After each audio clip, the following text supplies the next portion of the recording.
Hi, this is another in the series First Reads, where I read a poem by a poet I don't know or know very little about for the first time, so I haven't seen it before. I just pick it and I read it. And with that in mind, I don't read to teach it or anything like that. I'm just talking about it. I think, we sometimes forget the sheer joy of poetry is just reading it and having an experience that you can go back through and work through later. But this is the first experience. So this is by Tony Beyer. This is in the magazine Odalus, Australian magazine. Tony Beyer, I don't know anything about him really, except for the fact that he's a New Zealand writer who's published a lot. I just haven't read his work.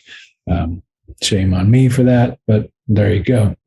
So I read this one, and I picked these randomly. I picked this one only because it says for Salvatore Quasimodo, who was an Italian poet who I read a lot when I was young. The Worst in Me. So when I look at a poem anytime, I just look at the form first before I look at it. So this one, 4 a.m. still in bed, already tapped out on the laptop. Your lines I adored. And so this one, the lines aren't similar sizes. It doesn't look like, no, I'm not seeing any kind of metering. So I'm assuming this is an open form free verse, as people call it, style poem, and broken up into stanzas that are couplets, even though there's no rhyme to it. So fairly short, easy form. 4 a.m. still in bed. The day's poem already tapped out on the laptop. So it's definitely, in the beginning, we have the recall of a poet who's writing, who is trying to write, and it's already tapped out the poem on the laptop. So we're writing in bed in the first thing in the morning. So this is a poet's poem, basically. Your lines I adored in adolescence. I'm assuming he's talking about Quasimodo because he hasn't mentioned anybody else, but since that's what it is, we have it. Your lines I adored in adolescence seem adolescent to me now. All right. Nice play here. I like the play on the adored in adolescence. Seem adolescence to me, the adored adolescent. These nice internal rhythms.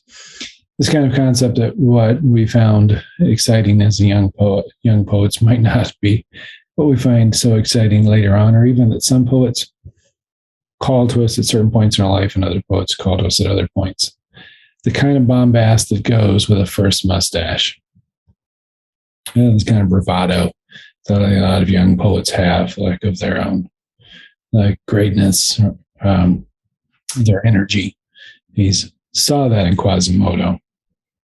Doesn't find it as appealing now as it did then, but still saw it. So here is the speaker telling us this. And yet there were earthquakes, volcanoes, and hurtling rocks behind it.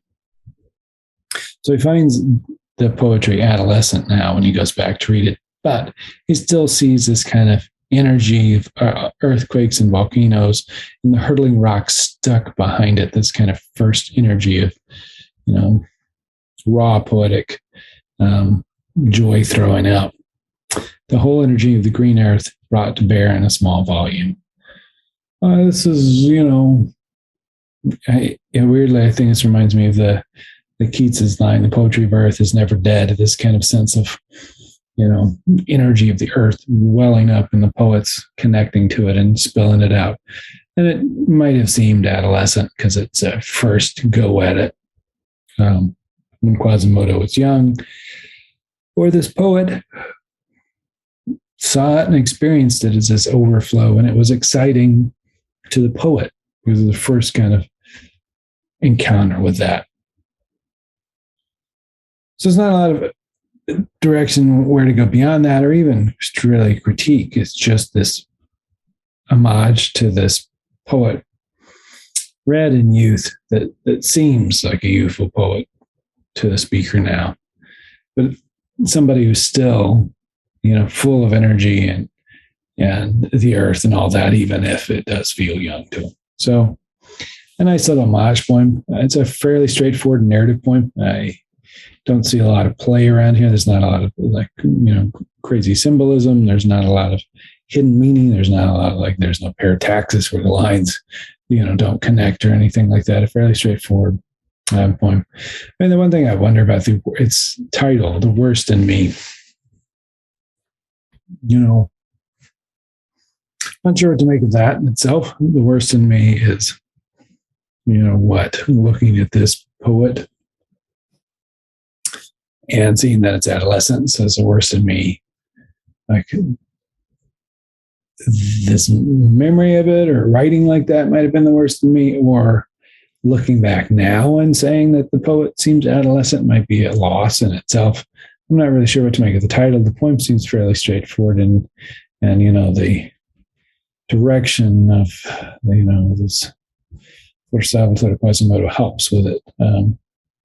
Encourages my reading of it. I think if I didn't have that, I would just have assumed he was talking about a poet that was important to him in the past. All right.